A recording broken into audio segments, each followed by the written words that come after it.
Who knows? Santa knows. See, there's two of them. There's a nose there and a nose there. What's really going on, Pez collecting fans? Josh the Pez guy here on the Pez Book channel. Do me a favor, leave me your questions, comments, concerns, any and everything down below. Now then, why y'all gotta be like that? You just ruined the reveal. Okay, we'll start here then, and then we'll go back to the nose. This is Santa. Is this Santa A? Yeah, this is the first one. Not the full body one, but similar face to the full body Santa. It has the painted area here. Painted area here. Red tip didn't help me right there. Always has the white cap there. You'll see two different springs. The one on the left is the metal pin. The one on the right is just a metal spring with the plastic pivot point. So that means because there is a hole here, that's the plastic. Because there's a dark spot there, that's a piece of metal running through there. And that is the metal pin hinge.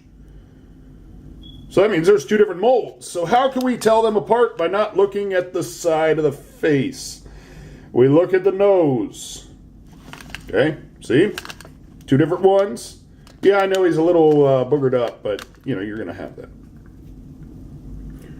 This nose is thin, right here at the tip.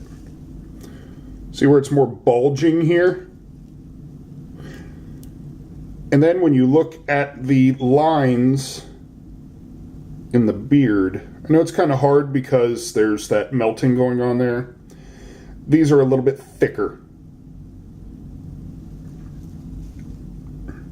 So there you go. You can obviously tell there are two different ones there, but the nose is the easiest thing to tell the two apart. Hopefully we can get two full-body Santas together and compare them. Yeah, everybody would like that. These dispensers will be found, as you notice, no IMC on either one of them. 2.6 made in Austria. Look at that stem crack. Yep, those are overlooked a lot. We didn't miss it here. There's some face melts. They said, oh, this dispenser's useless. No, it isn't. You just learned from a trash dispenser. Way to go. So until next time.